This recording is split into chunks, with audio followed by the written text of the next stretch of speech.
ਅੱਜ ਦੇ ਭਾਦੋਂ ਦੇ ਮਹੀਨੇ ਦੇ ਸੰਬੰਧ ਵਿੱਚ ਜੋ ਪਾਵਨ ਸ਼ਬਦ ਮਾਝ ਰਾਗ ਅੰਦਰ ਉਚਾਰਨ ਕਰਦੇ, ਜੋ ਸਿੱਖਿਆ ਸਤਿਗੁਰੂ ਜੀ ਪ੍ਰਦਾਨ ਕਰਦੇ ਆ,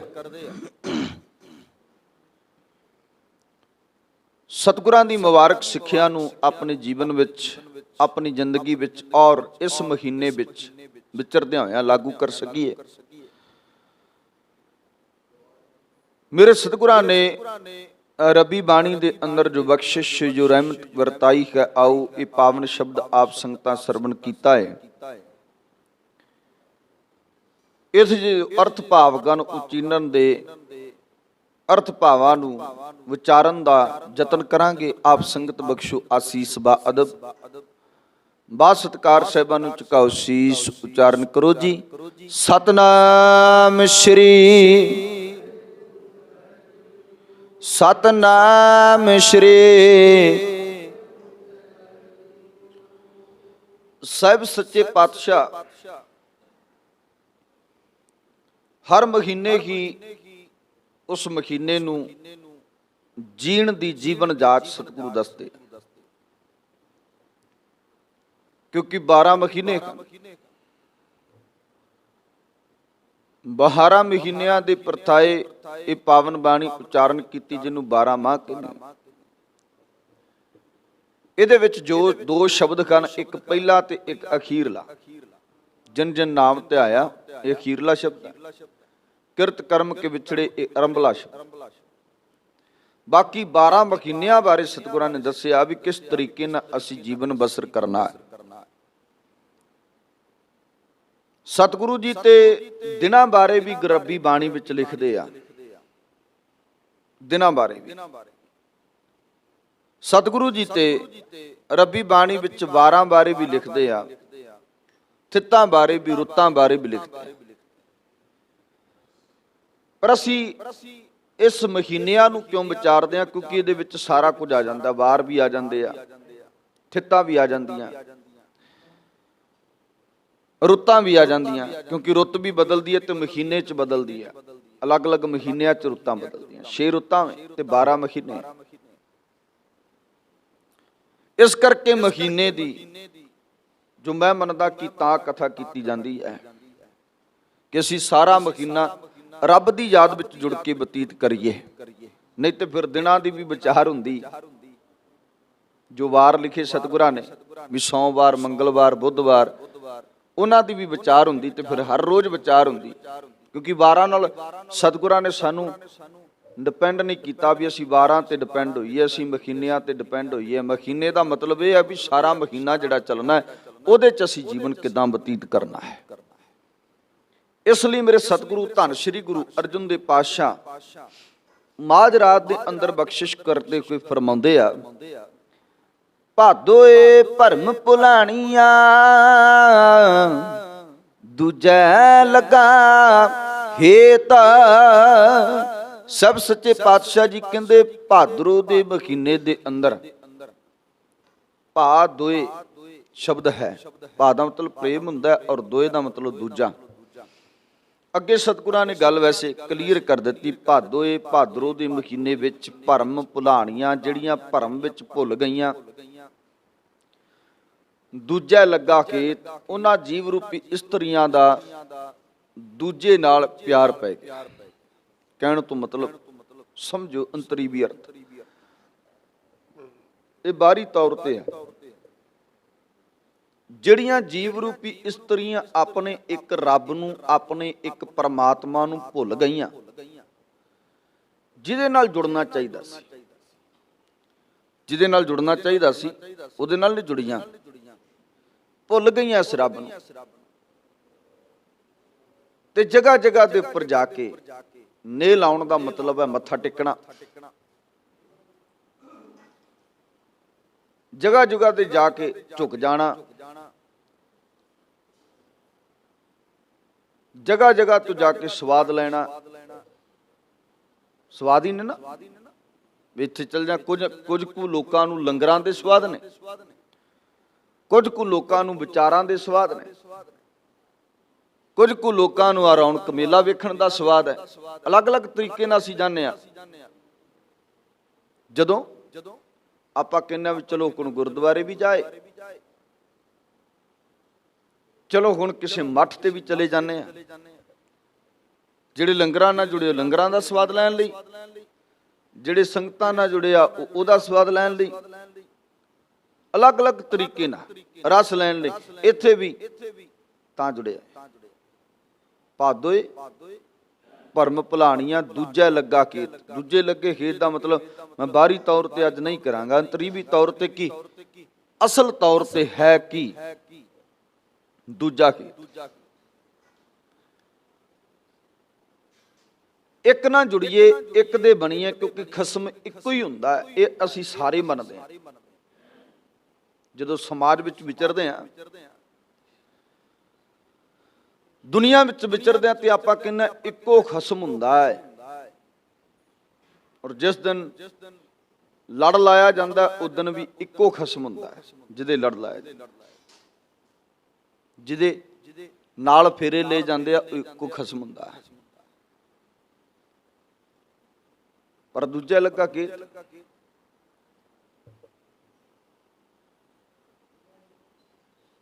ਉਹਨੂੰ ਵਿਸਾਰ ਦਿੱਤਾ, ਉਹਨੂੰ ਭੁਲਾ ਦਿੱਤਾ, ਦੂਜਿਆਂ ਨਾਲ ਨੇਹ ਹੋ ਗਿਆ, ਦੂਜਿਆਂ ਨਾਲ ਪਿਆਰ ਹੋ ਗਿਆ। ਅਸੀਂ ਸਿੱਖ ਕੌਮ ਦੇ ਅੰਦਰ ਜਾਂ ਸਿੱਖ ਘਰਾਣਿਆਂ 'ਚ ਜਨਮ ਲਿਆ, ਭਾਵੇਂ ਸਿੱਧੇ ਤੌਰ ਤੇ ਭਾਵੇਂ ਅਸਿੱਧੇ ਤੌਰ ਤੇ। ਵੈਸੇ ਤੇ ਸਿੱਧੇ ਤੌਰ ਤੇ ਹੀ ਹੈ, ਪਰ ਮੈਂ ਸਿੱਧੇ ਤੌਰ ਤੇ ਤਾਂ ਕਹਿ ਰਿਹਾ, ਕੁਝ ਕੁ ਲੋਕ ਸਿੱਖ ਹੋਣ ਦੇ ਨਾਤੇ ਵੀ ਭੜਕ ਗਏ, ਸਿੱਖ ਘਰਾਣਿਆਂ 'ਚ ਜਨਮ ਲੈ ਕੇ ਭੜਕ ਕੇ ਜਿਹੜੇ ਦੂਜਿਆਂ ਦੇ ਨਾਲ ਜੁੜ ਗਏ। ਹੁਣ ਉਹਨਾਂ ਦਾ ਜਿਹੜਾ ਬੱਚਾ ਹੋਵੇਗਾ, ਸੁਭਾਵਿਕ ਹੈ ਕਿ ਉਹ ਬੱਚਾ ਵੀ ਜਿੱਥੇ ਮਾਪਿਓ ਜਾਂਦੇ ਉੱਥੇ ਜਾਵੇਗਾ, ਜਿੱਥੇ ਮਾਪਿਓ ਮੱਥਾ ਟੇਕਦੇ ਉੱਥੇ ਉਹ ਵੀ ਟੇਕੇਗਾ। ਸਿੱਧੇ ਤੌਰ ਤੇ ਅਸੀਂ ਜਦੋਂ ਸਿੱਖ ਘਰਾਣੇ ਵਿੱਚ, ਸਿੱਖ ਕੌਮ ਵਿੱਚ ਜਨਮ ਲਿਆ, ਤੇ ਅਸੀਂ ਲੜ ਲੱਗ ਗਏ ਸ੍ਰੀ ਗੁਰੂ ਗ੍ਰੰਥ ਸਾਹਿਬ ਮਹਾਰਾਜ। ਬਕਾਇਦਾ ਜਦੋਂ ਕਿਸੇ ਨੂੰ ਪੁੱਛੋ ਸਿੱਖਾਂ ਦਾ ਗੁਰੂ ਕੌਣ ਹੈ, ਤੇ ਕੀ ਕਿਹਾ ਜਾਂਦਾ ਹੈ? ਗੁਰੂ ਗ੍ਰੰਥ ਸਾਹਿਬ। ਬੋਲਿਆ ਕਰੋ ਨਾ, ਇਹ ਕਿਸੇ ਹੋਰ ਗ੍ਰੰਥ ਦੀ ਗੱਲ ਨਹੀਂ ਹੋ ਰਹੀ, ਤੁਹਾਡੀ ਗੱਲ ਹੋ ਰਹੀ ਹੈ। ਪੁੱਛਿਆ ਜਾਂਦਾ ਸਿੱਖਾਂ ਦਾ ਗੁਰੂ ਕੌਣ, ਤੇ ਕੀ ਕਿਹਾ ਜਾਂਦਾ ਜੀ? ਗੁਰੂ ਗ੍ਰੰਥ ਸਾਹਿਬ ਮਹਾਰਾਜ। ਅਸੀਂ ਜਿੱਦਣ ਤੋਂ ਜਨਮ ਲਿਆ, ਅਸੀਂ ਉਦਣ ਤੋਂ ਸਿੱਖ ਬੱਚੇ ਆ, ਸਿੱਖ ਘਰਾਣਿਆਂ 'ਚ ਜਨਮ ਲਿਆ, ਔਰ ਸਾਡੇ ਮਾਪਿਓ ਮੱਥਾ ਗੁਰੂ ਗ੍ਰੰਥ ਸਾਹਿਬ ਨੂੰ ਟੇਕਦੇ ਸੀ। ਫਿਰ ਇਹ ਕਿਵੇਂ ਹੋ ਗਿਆ ਕਿ ਅਸੀਂ ਗੁਰੂ ਗ੍ਰੰਥ ਸਾਹਿਬ ਤੋਂ ਟੁੱਟ ਕੇ ਕਿਸੇ ਹੋਰ ਨਾਲ ਜੁੜ ਗਏ? ਕਿੱਦਾਂ ਹੋ ਗਿਆ? ਸੋਚਣ ਵਾਲੀ ਗੱਲ।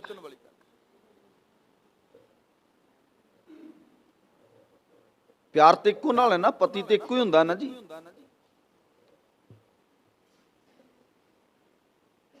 ਤੇ ਜੇ ਪਤੀ ਇੱਕ ਨਾ ਹੋਵੇ, ਉਹਦੇ ਪ੍ਰਥਾਏ ਵੀ ਸਤਿਗੁਰਾਂ ਨੇ ਸ਼ਬਦ ਵਰਤੇ ਆ, ਵੇਸਵਾ ਕੇਰੇ ਪੂਤ ਜੋ ਪਿਤਾ ਨਾਮ ਤਿਸ ਜਾਓ। ਕਹਿੰਦੇ ਵੇਸਵਾ ਦਾ ਜਿਹੜਾ ਪੁੱਤਰ ਹੋਵੇਗਾ, ਉਹਦੇ ਪਿਤਾ ਦਾ ਕੋਈ ਨਾਮ ਨਹੀਂ ਹੋਵੇਗਾ। ਜੇ ਵੇਸਵਾ ਦੇ ਘਰ ਪੁੱਤਰ ਪੈਦਾ ਹੋ ਜਾਏ, ਲੋਕੀ ਕੀ ਕਹਿੰਦੇ, ਮਾਫ ਕਰਨਾ ਇਹ ਸ਼ਬਦ, ਲੋਕੀ ਕਹਿੰਦੇ ਨਾਜਾਇਜ਼ ਔਲਾਦ ਹੈ। ਤੇ ਤੁਸੀਂ ਸੋਚੋ, ਆਪਣੇ ਆਪ ਸੋਚੋ, ਮੈਂ ਨਹੀਂ ਕਹਿ ਰਿਹਾ ਕੁਝ ਵੀ, ਆਪਣੇ ਆਪ ਸੋਚੋ। ਸਾਡਾ ਪਿਤਾ ਹੈ ਧੰਨ ਸ਼੍ਰੀ ਗੁਰੂ ਗ੍ਰੰਥ ਸਾਹਿਬ ਮਹਾਰਾਜ। ਅਸੀਂ ਆਪਣੇ ਪਿਤਾ ਨੂੰ ਛੱਡ ਕੇ, ਆਪਣੇ ਗੁਰੂ ਨੂੰ ਛੱਡ ਕੇ ਜਦੋਂ ਦੂਜਿਆਂ ਨਾਲ ਜੁੜ ਜਾਵਾਂਗੇ ਨਾ, ਫਿਰ ਸਾਨੂੰ ਵੀ ਕਿਹਾ ਜਾਏਗਾ ਜੋ ਮੈਂ ਸ਼ਬਦ ਪਹਿਲਾਂ ਵਰਤਿਆ, ਕਿਉਂਕਿ ਅਸੀਂ ਤੇ ਜੁੜੇ ਗੁਰੂ ਗ੍ਰੰਥ ਸਾਹਿਬ ਨਾਲ। ਫਿਰ ਸਾਡੇ ਲਈ ਸ਼ਬਦ ਵਰਤਿਆ ਜਾਏਗਾ, ਔਰ ਉਹ ਲੋਕ ਵਰਤਦੇ ਆ ਕਿ ਇਹ ਗੁਰੂ ਗ੍ਰੰਥ ਸਾਹਿਬ ਨੂੰ ਮੰਨਣ ਵਾਲੇ ਸਾਡੇ ਆ ਕੇ ਚਰਨਾਂ ਤੇ ਮੱਥੇ ਟੇਕਦੇ ਆ। ਉਹ ਕਹਿੰਦੇ ਆ, ਇਸ ਲਈ ਗੁਰੂ ਗ੍ਰੰਥ ਸਾਹਿਬ ਸੱਚੇ ਪਾਤਸ਼ਾਹ ਕੱਲੀਆਂ ਲੋੜਾਂ ਤੱਕ ਸੀਮਤ ਨਾ ਰੱਖੀਏ ਵੀ ਜਿੱਦਣ ਸਾਡਾ ਅਖੰਡ ਪਾਠ ਹੋਇਆ ਸੀ ਉਦਣ ਗੁਰੂ ਗ੍ਰੰਥ ਸਾਹਿਬ ਕੋਲ ਆਉਣਾ ਹੈ। ਜਿੱਦਣ ਕੋਈ ਕੰਮ ਪੈ ਗਿਆ ਉਦਣ ਆਵਾਂਗੇ, ਅੱਗੇ ਪਿੱਛੇ ਸਤਿਗੁਰੂ ਅਸੀਂ ਨਹੀਂ ਆ ਸਕਦੇ।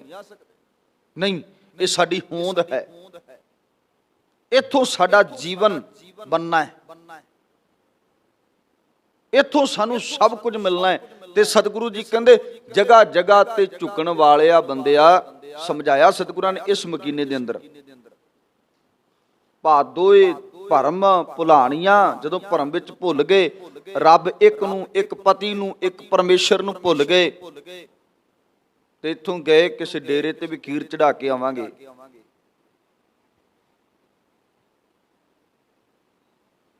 ਕਿਸੇ ਹੋਰ ਬਾਬੇ ਕੋਲ ਵੀ ਜਾਵਾਂਗੇ, ਜਗ੍ਹਾ ਜਗ੍ਹਾ ਤੇ ਮੱਥੇ ਟੇਕਾਂਗੇ, ਨੱਕ ਰਗੜਾਂਗੇ।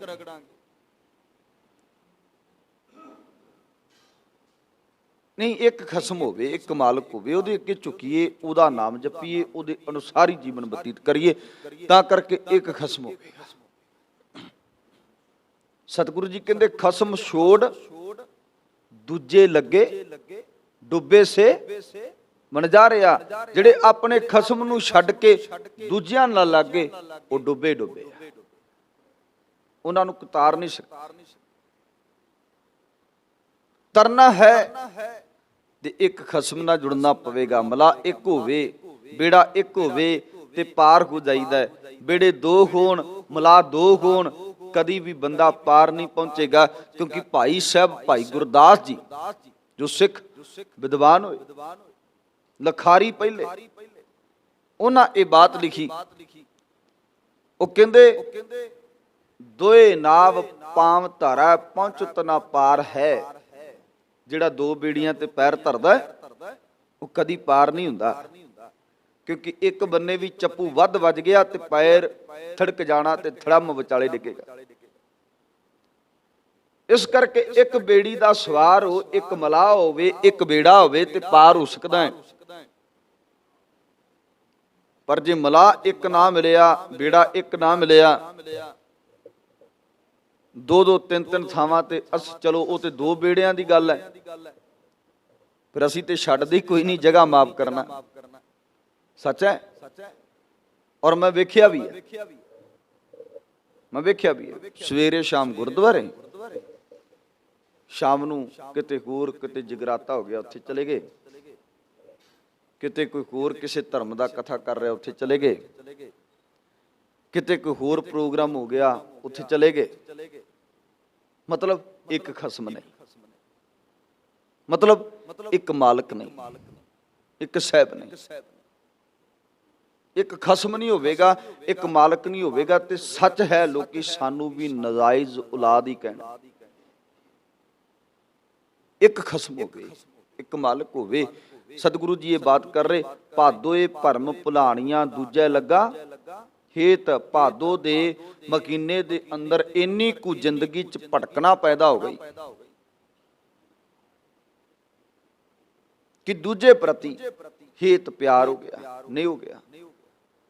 ਦੂਜੇ ਪ੍ਰਤੀ ਇੱਥੇ ਕੋਈ ਬੰਦੇ ਦੀ ਗੱਲ ਨਹੀਂ ਚੱਲ ਰਹੀ, ਇੱਥੇ ਮਾਫ ਕਰਨਾ ਗੱਲ ਚੱਲ ਰਹੀ ਧਰਮ ਦੀ, ਰਿਲੀਜੀਅਸ ਦੀ। ਔਰ ਧਰਮ ਵਿੱਚ ਵਿਚਰਦਿਆਂ ਹੋਇਆ ਦੂਜੇ ਨਾਲ ਨਹੀਂ ਹੋ ਗਿਆ। ਆਪਣੇ ਖਸਮ ਨੂੰ ਛੱਡ ਕੇ, ਕਿਹੜਾ ਖਸਮ ਜੀ? ਧੰਨ ਸ਼੍ਰੀ ਗੁਰੂ ਗ੍ਰੰਥ ਸਾਹਿਬ ਮਹਾਰਾਜ। ਦੂਜੇ ਲੱਗਾ ਕੇ ਫਿਰ ਸਤਿਗੁਰੂ ਜੀ ਅਗਲੀ ਗੱਲ ਕਰ, ਕਹਿੰਦੇ ਪਤਨੀ ਸੋਚੇ ਕਿ ਮੈਂ ਲੱਖਾਂ ਸ਼ਿੰਗਾਰ ਕਰਕੇ ਨਾ, ਸੋਹਣਾ ਮੇਕਅਪ ਕਰਦੀਆਂ, ਫੇਸ਼ੀਅਲ ਕਦੀ ਕੁਝ ਵੀ ਸੋਹਣੀ ਲੱਗਾ ਮੈਂ। ਪਰ ਇਹ ਸੁਹੱਪਨ, ਇਹ ਸੋਹਣਾਪਨ ਕਿਹਦੇ ਲਈ ਹੈ? ਕਿਸੇ ਦੂਜੇ ਲਈ ਹੈ, ਪਤੀ ਲਈ ਹੈ। ਪਤੀ ਲਈ ਸ਼ਿੰਗਾਰ ਕੀਤਾ, ਔਰ ਇੱਕ ਨਹੀਂ ਲੱਖਾਂ ਸ਼ਿੰਗਾਰ ਕੀਤਾ। ਪਰ ਜਿਹੜਾ ਪਤੀ ਸੀ ਉਹ ਘਰ ਵੜਦਿਆਂ ਸਾਰ ਹੀ ਉਹਨੂੰ ਗਾਲੀ ਗਲੋਚ ਕਰਨਾ ਸ਼ੁਰੂ ਕਰ ਦਿੱਤਾ। ਜਿਹਨੇ ਵਿਚਾਰੇ ਨੇ ਥੱਕੇ ਟੁੱਟੇ ਨੇ ਆ ਕੇ ਪਾਣੀ ਮੰਗ ਲਿਆ, ਕਰ ਦੇਣੀ ਆ ਤੇਰਾ ਸਿਆਪਾ, ਰੋਟੀ ਮੰਗੀ ਤੇ ਤੇਰਾ ਮੱਥਾ ਡੰਮ ਦੇਣੀ ਆ। ਘਰ ਵੜਦਿਆਂ ਸਾਰ ਹੀ ਤੂੰ ਮੈਂ ਲੜਾਈ ਸ਼ੁਰੂ ਹੋ ਗਈ। ਤੇ ਗਲ ਦੇ ਵਿੱਚ ਸੋਨੇ ਦਾ ਹਾਰ ਪਾਇਆ ਹੋਵੇ ਸੋਹਾ ਲਾਲ ਗੂੜਾ ਸੂਟ ਪਾਇਆ ਹੋਵੇ, ਕਿਉਂਕਿ ਇਹ ਗੱਲਾਂ ਬਾਣੀ ਚ ਕੀਤੀਆਂ ਗਈਆਂ। ਸੁਹਬ ਤੂ ਸੁਹਾਗਣੀ, ਸੂਹਾ ਵੇਸ ਬਣਾਇਆ ਗਿਆ, ਖੂਬੇ ਸ਼ਿੰਗਾਰ ਕੀਤਾ ਗਿਆ ਹੋਵੇ। ਔਰਤ ਆਪਣੇ ਪਤੀ ਨੂੰ ਸਿੱਧੇ ਮੂੰਹ ਬੁਲਾਵੇ ਨਾ, ਗੱਲ ਨਾ ਕਰੇ, ਪਾਣੀ ਨਾ ਪੁੱਛੇ, ਉਹਨੂੰ ਰੋਟੀ ਨਾ ਪੁੱਛੇ, ਕੀ ਉਹ ਆਪਣੇ ਪਤੀ ਦੀ ਖੁਸ਼ੀ ਪ੍ਰਾਪਤ ਕਰ ਪਾਵੇਗੀ? ਕਿ ਪਤੀ ਉਹਨੂੰ ਖੁਸ਼ ਕਰੇਗਾ, ਖੁਸ਼ ਰੱਖੇਗਾ? ਤਾਂ ਕਰਕੇ ਸਤਿਗੁਰਾਂ ਨੇ ਲਿਖਿਆ ਰੱਬੀ ਬਾਣੀ ਚ, ਸਾਹਿਬ ਕੀ ਕਹਿੰਦੇ?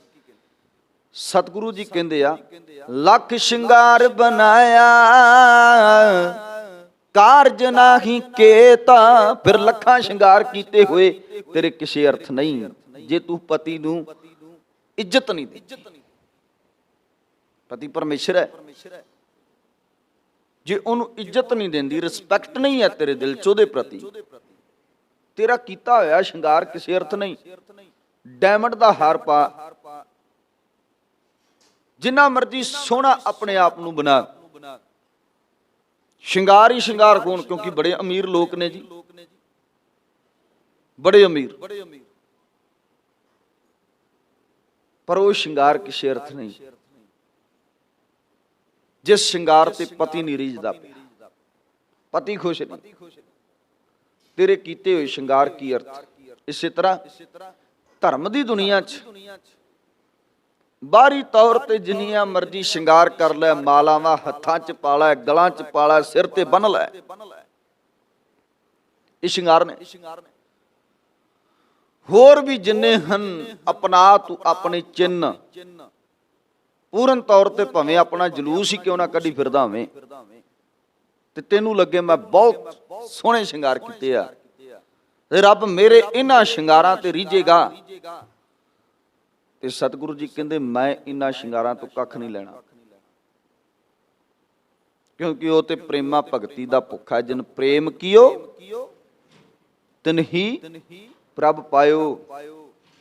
ਇੱਥੇ ਤੇ ਪ੍ਰੇਮ ਵਾਲੇ ਨੂੰ ਪ੍ਰਭੂ ਮਿਲਦਾ ਹੈ, ਅਲਾਮਿਆਂ ਵਾਲਿਆਂ ਨੂੰ ਨਹੀਂ, ਜਿਹੜੇ ਅਲਾਮੀ ਦਿੰਦੇ ਰਹੇ। ਸਾਨੂੰ ਕੀ ਦਿੱਤਾ ਹੈ? ਇੰਨੇ ਸਾਲ ਹੋ ਗਏ ਤੇਰੇ ਦਰ ਤੇ ਮੱਥਾ ਟੇਕਦਿਆਂ, ਸੇਵਾ ਕਰਦਿਆਂ, ਸਾਨੂੰ ਕੀ ਮਿਲਿਆ? ਮਤਲਬ ਮਿਲਣ ਕਰਕੇ ਜੁੜੇ ਆ, ਸੰਬੰਧ ਨਹੀਂ ਬਣਾਇਆ ਉਹਦੇ ਨਾਲ, ਨਾਤਾ ਨਹੀਂ ਜੋੜਿਆ।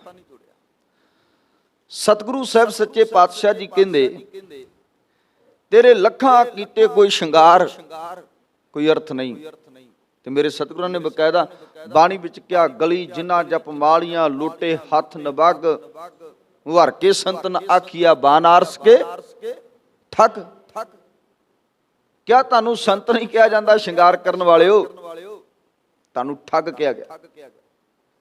ਪੜ ਪੁਸਤਕ ਸੰਧਿਆ ਬਾਦੰ ਸਿਲ ਪੂਜਸ ਸ਼ਿੰਗਾਰ, ਪੜ ਪੁਸਤਕ ਸੰਧਿਆ ਬਾਦੰ ਸਿਲ ਪੂਜਸ ਬਗਲ ਸਮਾਦਮ, ਮੁਖ ਝੂਠ ਵਿਭੂਖਣ ਸਾਰੰਗ ਤਰਪਾਲ ਤਿਹਾਲ ਵਿਚਾਰੰ, ਗਲ ਮਾਲਾ ਤਿਲਕ ਲਲਾਟੰ, ਗਲ ਵਿੱਚ ਮਾਲਾ, ਮੱਥੇ ਉੱਤੇ ਤਿਲਕ, ਗਲ ਮਾਲਾ ਤਿਲਕ ਲਲਾਟੰ, ਦੋਏ ਧੋਤੀ ਬਸਤਰ ਕਪਾਟੰ, ਦੋ ਧੋਤੀਆਂ ਇੱਕ ਤੇੜ ਬੱਧੀ, ਇੱਕ ਮੋਢੇ ਤੇ ਰੱਖੀ ਪੰਡਤ ਨੇ।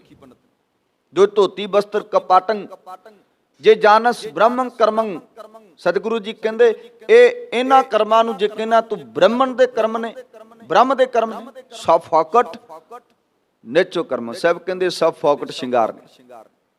ਕੋ ਨਾਨਕ ਨਿਚੋ ਧਿਆਵੈ, ਨੀਚੇ ਨਾਲ ਰੱਬ ਨੂੰ ਧਿਆ ਲੈਂਦਾ, ਤੈਨੂੰ ਮਾਲਾ ਪਾਣ ਦੀ ਲੋੜ ਨਹੀਂ ਸੀ ਪੈਣੀ। ਨੀਚੇ ਨਾਲ ਰੱਬ ਨੂੰ ਧਿਆ ਲੈਂਦਾ, ਤੈਨੂੰ ਤਿਲਕ ਲਾਣ ਦੀ ਵੀ ਲੋੜ ਨਹੀਂ ਸੀ ਪੈਣੀ। ਨੀਚੇ ਨਾਲ ਰੱਬ ਨੂੰ ਧਿਆ ਲੈਂਦਾ, ਤੈਨੂੰ ਕਰਮ ਕਾਂਡ ਕਰਨ ਦੀ ਲੋੜ ਨਹੀਂ ਸੀ ਪੈਣੀ। ਇਸ ਕਰਕੇ ਜੇ ਤੂੰ ਨੀਚੇ ਨਾਲ ਧਿਆਉਂਦਾ ਤੇ ਸਜਣਾ ਤੂੰ ਰੱਬ ਨੂੰ ਪਾ ਲੈਂਦਾ, ਪਰ ਤੂੰ ਧਿਆਇਆ, ਤੂੰ ਤੇ ਸ਼ਿੰਗਾਰਾਂ 'ਚ ਫਸ। ਸ਼ਿੰਗਾਰ ਕੀਤੇ ਰੱਜ ਕੇ ਕਰੀ ਜਾ। ਬੜੇ ਲੋਕੀ ਸ਼ਿੰਗਾਰ ਕਰਦੇ ਆ, ਉਹਨਾਂ ਨੂੰ ਲੱਗਦਾ ਸੀ ਬੜੇ ਸੋਹਣੇ ਲੱਗਦੇ। ਵੇਖੋ ਦਮਾਲਾ ਸਜਾਣਾ ਜਾਂ ਹੋਰ ਇਹ ਕਰਨਾ ਵਧੀਆ ਗੱਲ ਹੈ, ਪਰ ਦਮਾਲਾ ਹੀ ਇਦਾਂ ਦਾ ਹੋਵੇ ਬੰਦਾ ਵੇਖ ਕੇ ਉਹਦੇ ਵੱਲ ਹੱਸੀ ਜਾਵੇ। ਨਹੀਂ, ਸਾਨੂੰ ਦਸਤਾਰੇ ਦਿੱਤੇ ਆ ਸੋਹਣੇ ਸਜਾਓ, ਇਹ ਨਾ ਹੋਵੇ ਅਸੀਂ ਕਿਸੇ ਦੇ ਮਜ਼ਾਕ ਦਾ ਕੇਂਦਰ ਬਣ ਗਏ। ਸ਼ਿੰਗਾਰ ਕਰਨ ਦਾ ਮਤਲਬ ਇਹ ਨਹੀਂ ਹੈ ਵੀ ਬਾਹਰੀ ਤੇ ਸ਼ਿੰਗਾਰ ਹੋਵੇ ਤੇ ਅੰਦਰ ਕੱਖ ਨਾ ਹੋਵੇ। ਵੱਡੀ ਸਾਰੀ ਦਸਤਾਰ ਬੰਨੀ ਹੋਵੇ, ਵੱਡਾ ਸਾਰਾ ਦਮਾਲਾ ਸਜਾਇਆ ਹੋਵੇ ਤੇ ਅੰਦਰੋਂ ਫਰੋਲੀਏ ਤੇ ਕੱਖ ਨਾ ਹੋਵੇ। ਇਹ ਤਾਂ ਕਿਹਾ ਬਾਹਰੀ ਸ਼ਿੰਗਾਰ। ਮੈਂ ਆਪਣੀ ਤੇ ਵੀ ਗੱਲ ਕਰਦਾ ਨਾ, ਦੂਜਿਆਂ ਦੀ ਗੱਲ ਕੀਤੀ, ਆਪਣੀ ਵੀ ਕਰੀਏ ਤੇ ਅੰਦਰ ਕੱਖ ਨਾ ਹੋਵੇ। ਇਸ ਕਰਕੇ ਸਾਹਿਬ ਸੱਚੇ ਪਾਤਸ਼ਾਹ ਜੀ ਕਹਿੰਦੇ ਕਿ ਲੱਖਾਂ ਸ਼ਿੰਗਾਰ ਕਿਸੇ ਅਰਥ ਨਹੀਂ ਜਿੰਨਾ ਤੱਕ ਰੱਬ ਦਾ ਨਾਮ ਤੇਰੀ ਜ਼ਿੰਦਗੀ 'ਚ ਨਹੀਂ ਆਉਂਦਾ। ਜਿਤ ਦਿਨ ਦੇ ਬਿਨਸੀ ਤਿਤ ਵੇਲੇ ਕੈਸਨ ਪ੍ਰੇਤ। ਕਹਿੰਦੇ ਜਿੱਦਣ ਤੇਰੀ ਇਹ ਦੇ ਬਿਨਸੇਗੀ ਉਸੇ ਦਿਨ ਤੈਨੂੰ ਪ੍ਰੇਤ ਕਹਿਣਾ ਸ਼ੁਰੂ ਕਰ ਦੇਣਾ। ਜਿਹੜੇ ਕਹਿੰਦੇ ਇਹ ਮੇਰਾ ਪਿਤਾ ਹੈ, ਇਹ ਮੇਰਾ ਭਰਾ ਹੈ, ਇਹ ਮੇਰਾ ਮਿੱਤਰ ਹੈ, ਇਹ ਮੇਰੇ ਘਰ ਵਾਲਾ ਹੈ, ਹੋਰ ਜਿੰਨੇ ਰਿਸ਼ਤੇ ਆ, ਮਾਮਾ ਮਾਸੜ ਫੁੱਫੜ ਜਿੰਨੇ ਵੀ ਰਿਸ਼ਤੇ ਆ, ਉਦਨ ਕਿਸੇ ਤੈਨੂੰ ਨਹੀਂ ਕਹਿਣਾ ਵੀ ਇਹ ਮੇਰਾ ਮਾਮਾ ਹੈ। ਉਦਨ ਕਹਿਣਾ ਇਹ ਹੁਣ ਭੂਤ ਬਣ ਗਿਆ। ਤੇ ਦੂਰ ਦੀ ਗੱਲ ਤੇ ਬੜੀ ਦੂਰ ਦੀ ਆ, ਰਿਸ਼ਤੇਦਾਰੀਆਂ ਨੇ ਉਤੇ ਚਲੋ ਤੇ ਕਹਿਣਗੇ। ਮੇਰੇ ਸਤਿਗੁਰਾਂ ਨੇ ਬੜੀ ਨੇੜੇ ਦੀ ਗੱਲ ਕੀਤੀ, ਬੜੀ ਨੇੜੇ ਦੀ। ਕਿਹਦੀ? ਘਰ ਵਾਲੀ ਦੀ। ਘਰ ਵਾਲੀ ਹਰ ਵਕਤ ਨੇੜੇ ਰਹਿੰਦੀ ਹੈ ਨਾ। ਸਾਰੀਆਂ ਗੱਲਾਂ ਘਰ ਵਾਲੀ ਨੂੰ ਦੱਸਦਾ, ਆਪਣੇ ਮਾਤਾ ਪਿਤਾ ਤੋਂ ਚੋਰੀ ਵੀ। ਪਰ ਕੀ ਕਹਿੰਦੇ ਸਾਹਿਬ ਕਹਿੰਦੇ ਘਰ ਕੀ ਨਾਰ ਬਹੁਤ ਹਿਤ ਜਾਸੋ ਸਦਾ ਰਹਿਤ ਸੰਗ ਲਾਗੀ। ਜਬ ਹੀ ਗੰਸ ਤਜੀਏ ਕਾਇਆ ਪ੍ਰੇਤ ਪ੍ਰੇਤ ਕਰ ਭਾਗੀ। ਕਹਿੰਦੇ ਘਰ ਵਾਲੀ ਨੂੰ ਜਿਹਨੂੰ ਬਹੁਤ ਪਿਆਰ ਕਰਦਾ, ਬਹੁਤ ਨੇਹ ਹੈ, ਸਭ ਕਹਿੰਦੇ ਉਹਨੇ ਤੈਨੂੰ ਭੂਤ ਕਹਿਣਾ ਸ਼ੁਰੂ ਕਰ ਦੇਣਾ, ਪ੍ਰੇਤ ਕਹਿਣਾ ਸ਼ੁਰੂ ਕਰ ਦੇਣਾ। ਪ੍ਰੇਤ ਪ੍ਰੇਤ ਕਰ ਭਾਗੀ। ਤੇ ਇੱਥੇ ਵੀ ਸਤਿਗੁਰੂ ਕਹਿ ਰਹੇ ਜਿਤ ਦਿਨ ਦੇ ਬਿਨਸੀ ਤਿਤ ਵੇਲੇ ਕੈਸਨ ਪ੍ਰੇਤ। ਉਦਨ ਹੀ ਤੂੰ ਇਹਨਾਂ ਦੇ ਲਈ ਪ੍ਰੇਤ ਬਣ ਜਾਣਾ ਹੈ। ਮਤਾ ਸਮਝੀ ਤੇਰੇ ਮਰਨ ਤੋਂ ਬਾਅਦ ਤੈਨੂੰ ਇੱਕ ਕੋਈ ਹੋਰ ਖਿਤਾਬ ਦੇਣਗੇ। ਆਖੀ ਮਿਲਣਾ ਹੀ ਜਾਂ ਭੂਤ ਦਾ ਤੇ ਜਾਂ ਪ੍ਰੇਤ ਦਾ। ਕਿਉਂਕਿ ਭਗਤ ਰਵਿਦਾਸ ਸਾਹਿਬ ਇਹਨੂੰ ਕਹਿੰਦੇ ਘਰ ਕੀ ਨਾਰ ਬਹੁਤ ਜਾਸੋ। ਉੱਥੇ ਉਹਨਾਂ ਨੇ ਸ਼ਬਦ ਵਰਤਿਆ ਭੂਤ ਭੂਤ ਕਰ ਭਾਗੀ, ਇੱਥੇ ਪ੍ਰੇਤ ਪ੍ਰੇਤ। ਅਗਲੀ ਗੱਲ ਸਾਹਿਬ ਸੱਚੇ ਪਾਤਸ਼ਾਹ ਜੀ ਕਹਿੰਦੇ ਪਕੜ ਚਲਾਇਨ ਦੂਤ ਜਾਮਾ ਕਿਸੇ ਨਾ ਦੇਣੀ ਭੇਤ। ਜਿੱਦਣ ਜਮਦੂਤ ਆਉਣੇ ਆ ਨਾ, ਉਹਨਾਂ ਨੇ ਤੈਨੂੰ ਫੜ ਕੇ ਲੈ ਜਾਣਾ, ਕਿਸੇ ਨੂੰ ਭੇਤ ਨਹੀਂ ਦੇਣਾ। ਨਾਲ ਬੈਠੇ ਕਈ ਵਾਰੀ ਟੇਬਲ ਤੇ ਇਕੱਠੇ ਬੈਠੇ ਖਾਂਦੇ ਪੀਂਦੇ ਹੁੰਦੇ ਆ ਬੰਦੇ, ਤੇ ਖਾਂਦੇ ਪੀਂਦੇ ਬੰਦਿਆਂ ਦੇ ਵਿੱਚੋਂ ਬੰਦੇ ਨੂੰ ਲੈ ਜਾਂਦੇ ਆ। ਉਹ ਨਹੀਂ ਦੱਸਦੇ ਵੀ ਤੇਰੇ ਨਾਲ ਵਾਲਾ ਮਰਨ ਵਾਲਾ ਹੈ, ਉਹ ਨਹੀਂ ਦੱਸਦੇ ਵੀ ਇਹਨੂੰ ਮੌਤ ਆਉਣ ਵਾਲੀ ਹੈ। ਤੇ ਕਈਆਂ ਦੀ ਰੋਟੀ ਟਿਫਨ ਚ ਪਈ, ਉਹ ਖੋਲ ਕੇ ਰੱਖਦਾ ਹੈ ਬੰਦਾ, ਤੇ ਕੁਰਸੀ ਤੇ ਐਂ ਹੀ ਬੈਠਾ ਬੈਠਾ ਮਰ ਜਾਂਦਾ ਹੈ। ਉਹਨੂੰ ਹੁਕਮ ਨਹੀਂ ਹੁੰਦਾ ਵੀ ਨਵਾਲਾ ਤੋੜ ਕੇ ਮੂੰਹ ਚ ਪਾ ਲੈ। ਕਿਉਂਕਿ ਜਿਤ ਦਿਨ ਦੇ ਬਿਨਸੀ ਤਿਤ ਵੇਲੇ ਕੈਸਨ ਪ੍ਰੇਤ। ਸਾਹਿਬ ਕਹਿੰਦੇ ਪਕੜ ਚਲਾਇਨ ਦੂਤ ਜਮ ਕਿਸੇ ਨਾ ਦੇਣੀ ਭੇਤ। ਉਹਨਾਂ ਨੇ ਭੇਤ ਨਹੀਂ ਦੇਣਾ ਜਿੱਦਣ ਲੈਣ ਆਉਣਾ। ਅਗਲੀ ਗੱਲ ਛੱਡ ਕਿੜੋ ਤੇ ਖਿਨੈ ਮਾਂ ਜਨ ਸੋ ਲੱਗਾਂਗੇ। ਤਾਂ ਕਹਿੰਦੇ ਸਤਿਗੁਰੂ ਇੱਕ ਖਿਨ ਵਿੱਚ ਹੀ ਛੱਡ ਕੇ ਖਲੋ ਜਾਣਗੇ ਜਿਨ੍ਹਾਂ ਦੇ ਨਾਲ ਤੇਰਾ ਖੇਤ ਕਹਿ। ਤੇ ਮੈਂ ਇਹ ਕੁਝ ਵੇਖਿਆ, ਜਿਹੜਾ ਬੰਦਾ ਆਪਣੀ ਯਾਰਾਂ ਮਿੱਤਰਾਂ ਨਾਲ ਨਸ਼ਾ ਕਰਦਾ ਸੀ, ਨਸ਼ਾ ਕਰਦਾ ਸੀ, ਹਰ ਵਕਤ ਉਹਨਾਂ ਦੀ ਮੰਡਲੀ 'ਚ ਰਹਿੰਦਾ ਸੀ। ਜਿੱਦਣ ਉਹਨੂੰ ਕੈਂਸਰ ਹੋ ਗਿਆ ਤੇ ਕੈਂਸਰ ਹੋਣ ਤੋਂ ਬਾਅਦ ਉਹ ਮਰਿਆ, ਉਹਦੇ ਯਾਰ ਦੋਸਤ ਸਾਹਮਣੇ ਖਲੋਤੇ ਰਹੇ, ਉਹਦੀ ਬਾਡੀ ਨੂੰ ਹੱਥ ਤੱਕ ਨਹੀਂ ਲਾਇਆ। ਨਵਾਉਣ ਲੱਗਿਆ, ਘਰਦਿਆਂ ਨੇ ਨਵਾਇਆ।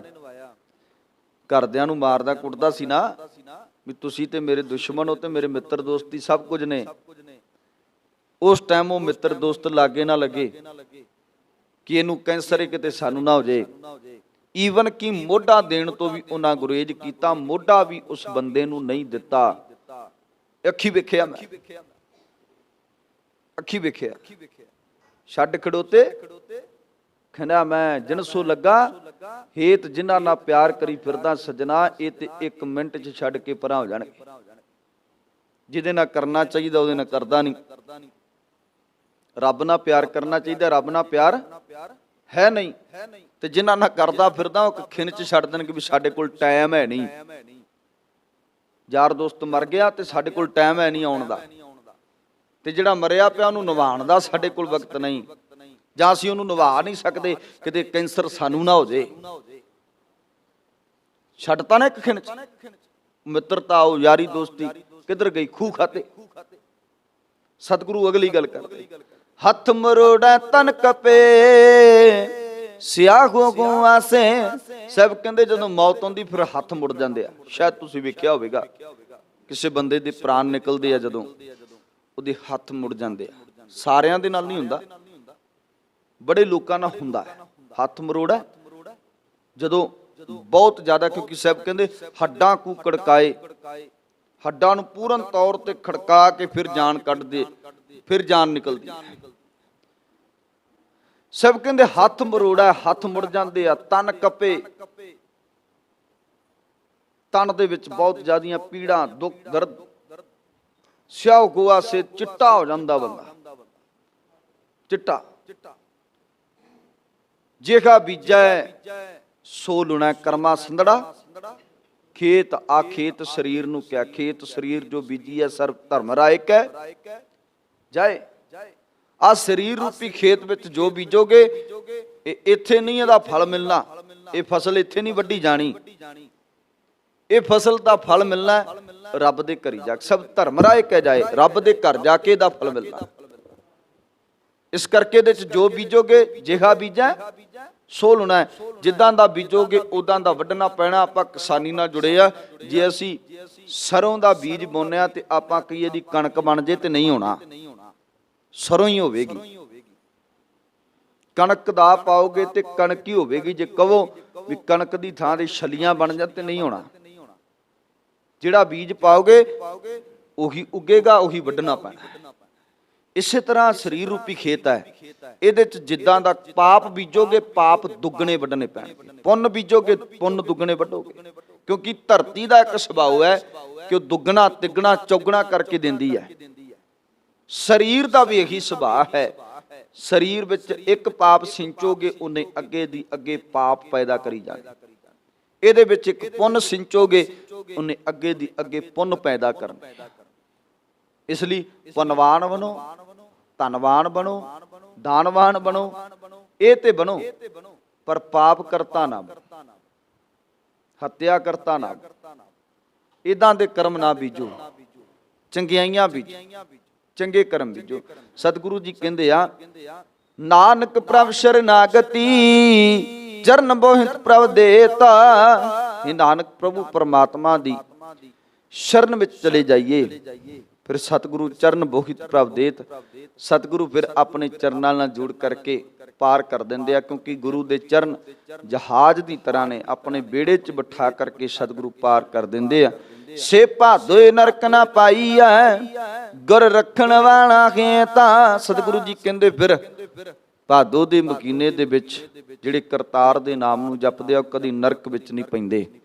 ਕਹਿਣ ਦਾ ਮਤਲਬ ਇਹ ਨਹੀਂ ਹੈ ਵੀ ਇਕੱਲਾ ਭਾਦੋਂ ਦੇ ਮਹੀਨੇ 'ਚ ਜਪਣ ਨਾਲ ਨਰਕ 'ਚ ਨਹੀਂ ਜਾਣਾ। ਦੂਜੀ ਗੱਲ, ਜੇ ਕਿਸੇ ਦੀ ਭਾਦੋ ਦੇ ਮਹੀਨੇ 'ਚ ਮੌਤ ਹੋ ਜੇ ਨਾ, ਤੇ ਲੋਕੀ ਸਮਝ ਲੈਂਦੇ ਆ ਵੀ ਗੁਰੂ ਸਾਹਿਬ ਕਹਿੰਦੇ ਸੇ ਭਾਦੋਏ ਨਰਕ ਨਾ ਪਾਈਐ। ਤੇ ਉਹਨੇ ਭਾਵੇਂ ਸਾਰੀ ਜ਼ਿੰਦਗੀ ਪਾਪ ਕੀਤੇ ਹੋਣ, ਨਸ਼ਾ ਕੀਤਾ ਹੋਵੇ, ਜੂਆ ਖੇਡਿਆ ਹੋਵੇ, ਹੱਤਿਆ ਕੀਤੀ ਹੋਵੇ, ਤੇ ਭਾਦਰੋਂ ਦੇ ਮਹੀਨੇ 'ਚ ਮਰ ਗਿਆ, ਵੀ ਸਾਡਾ ਬੰਦਾ ਤੇ ਸਿੱਧਾ ਸਵਰਗ ਦੀ ਟਿਕਟ ਕਟਾ ਕੇ ਚਲਾ ਗਿਆ। ਇਹ ਨਹੀਂ ਹੋਣਾ, ਇਹ ਭੁਲੇਖਾ ਕੱਢੋ।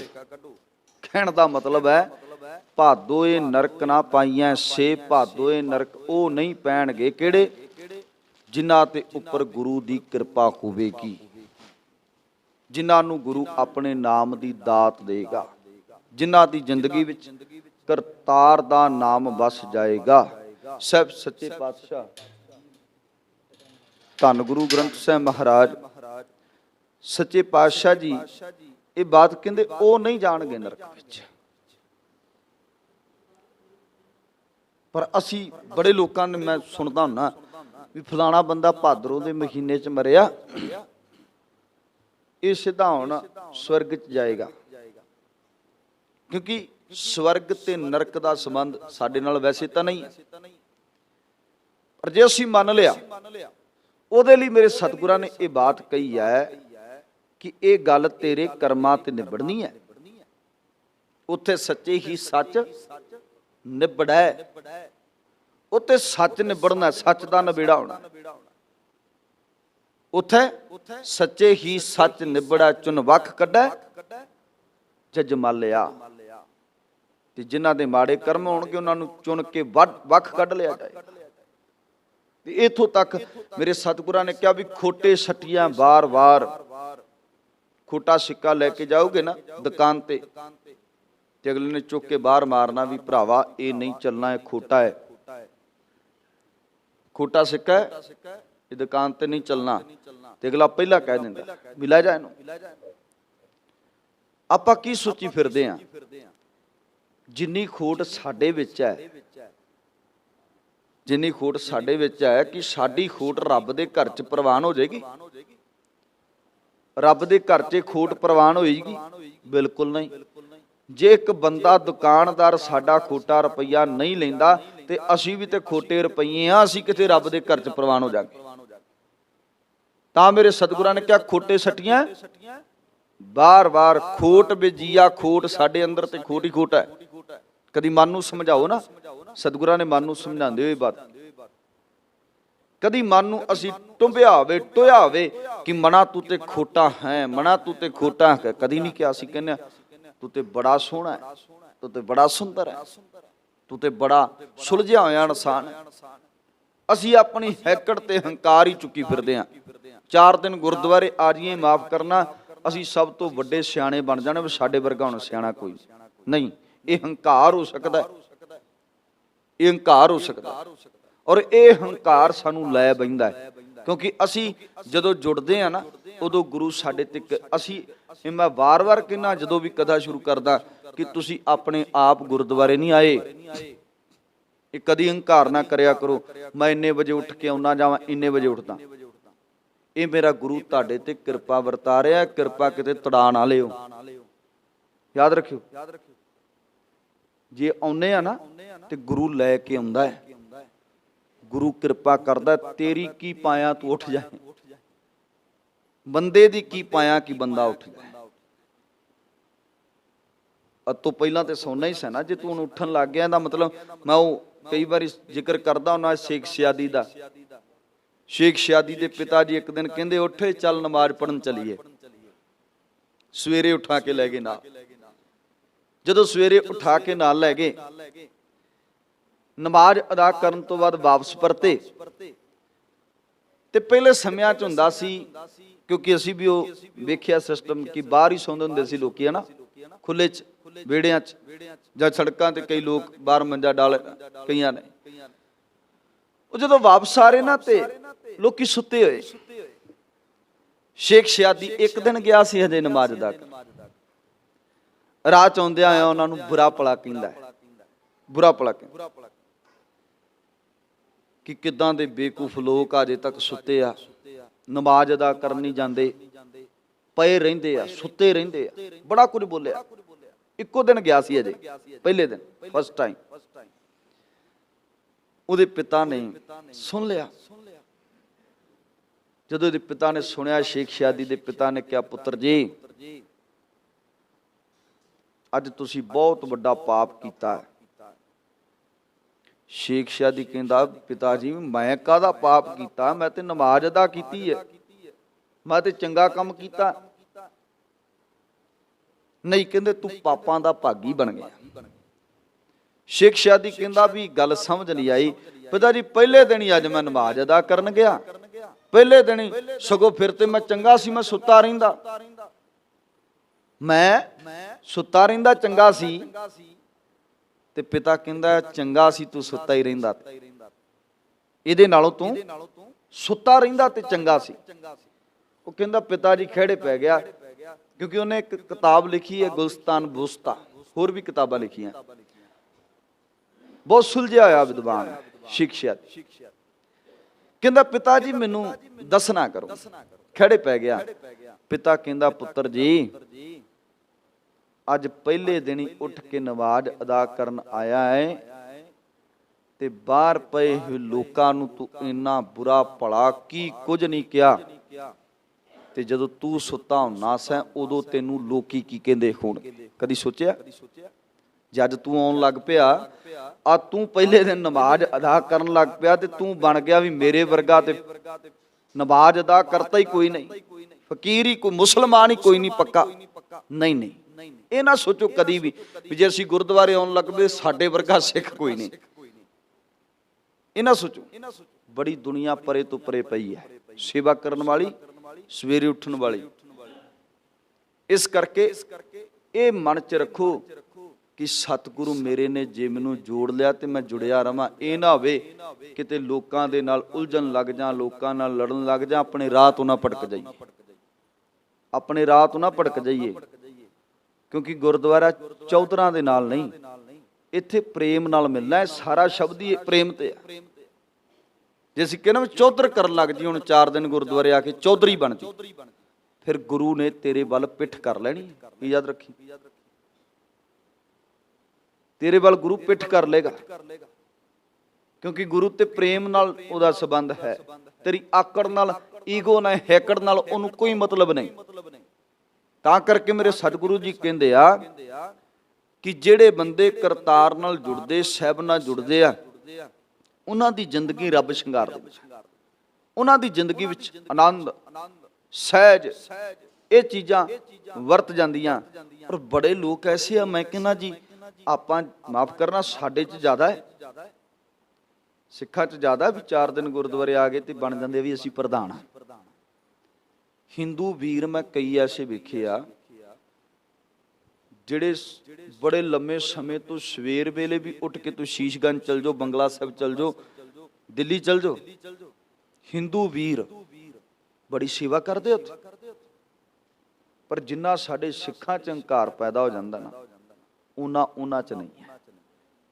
ਕਿਉਂਕਿ ਉਹ ਇੱਕ ਤੇ ਸਾਡੀ ਕਮਿਊਨਿਟੀ ਦੇ ਨਹੀਂ, ਦੂਜਾ ਗੱਲ ਉਹ ਇਸ ਕਰਕੇ ਨਹੀਂ ਜੁੜੇ ਕਿ ਅਸੀਂ ਇੱਥੇ ਚੌਧਰ ਕਰਨੀ ਹੈ। ਉਹ ਤਾਂ ਜਾ ਕੇ ਸੇਵਾ ਕਰਦੇ, ਅਸੀਂ ਗੁਰੂ ਹਰਕ੍ਰਿਸ਼ਨ ਪਾਤਸ਼ਾਹ ਦਾ ਪਿਆਰ ਹਾਸਲ ਕਰ, ਅਸੀਂ ਗੁਰੂ ਤੇਗ ਬਹਾਦਰ ਪਾਤਸ਼ਾਹ ਦੀ ਬਖਸ਼ਿਸ਼ ਲੈਣੀ ਹੈ। ਅਸੀਂ ਬਖਸ਼ਿਸ਼ ਲੈਣ ਕਰਕੇ ਜੁੜੀਏ, ਅਸੀਂ ਚੌਧਰ ਲੈਣ ਕਰਕੇ ਨਾ ਜੁੜੀਏ, ਫਿਰ ਗੁਰੂ ਸਾਡੇ ਤੇ ਕਿਰਪਾ ਕਰੇ। ਇਸ ਲਈ ਮੇਰੇ ਸਤਿਗੁਰੂ ਧੰਨ ਗੁਰੂ ਅਰਜੁਨ ਦੇ ਪਾਤਸ਼ਾਹ ਅਖੀਰੀ ਪੰਕਤੀ ਚ ਬਖਸ਼ਿਸ਼ ਕਰਦੇ ਆ, ਸਮਾਪਤੀ ਕਰੀਏ। ਸੇ ਭਾਦੋਏ ਨਰਕ ਨਾ ਪਾਈਐ ਗੁਰ ਰੱਖਣ ਵਾਲਾ ਹੇਤ। ਉਹਨਾਂ ਦੇ ਉੱਪਰ ਭਾਦੋ ਦੇ ਮਹੀਨੇ ਚ ਜਿਨ੍ਹਾਂ ਤੇ ਉੱਪਰ ਗੁਰੂ ਕਿਰਪਾ ਕਰਦਾ ਹੈ, ਨਾਮ ਦੀ ਦਾਤ ਦਿੰਦਾ ਹੈ, ਬਖਸ਼ਿਸ਼ ਕਰਦਾ ਹੈ, ਉਹ ਸਾਹਿਬ ਸੱਚੇ ਪਾਤਸ਼ਾਹ ਜੀ ਕਹਿੰਦੇ ਨਰਕ ਭਰੀ ਜ਼ਿੰਦਗੀ ਬਤੀਤ ਨਹੀਂ ਕਰਦੇ। ਨਰਕ ਸੁਰਗ ਕੋਈ ਉੱਤੇ ਨਹੀਂ, ਇੱਥੇ ਹੀ ਹੈ ਥੱਲੇ। ਉਹਨਾਂ ਦੀ ਜ਼ਿੰਦਗੀ ਚ ਸਵਰਗ ਬਣ ਜਾਂਦਾ ਜਦੋਂ ਨਾਮ ਜਪਣ ਲੱਗ ਜਾਂਦਾ, ਕੋਈ ਗੁਰੂ ਨਾਲ ਜੁੜ ਜਾਂਦਾ ਹੈ, ਸੇਵਾ ਕਰਨ ਲੱਗ ਜਾਂਦਾ, ਉਹਨਾਂ ਦੀ ਜ਼ਿੰਦਗੀ ਸਵਰਗ ਬਣੀ। ਪਰ ਜਿਹੜਾ ਗੁਰੂ ਨਾਲ ਪੂਰਨ ਤੌਰ ਤੇ ਨਹੀਂ ਜੁੜਿਆ ਹੋਇਆ, ਮਾਫ ਕਰਨਾ, ਉਹਨਾਂ ਦੀ ਜ਼ਿੰਦਗੀ ਹੈ ਹੀ ਨਰਕ ਹੈ ਤੇ ਨਰਕ ਹੀ ਰਹੇਗੀ।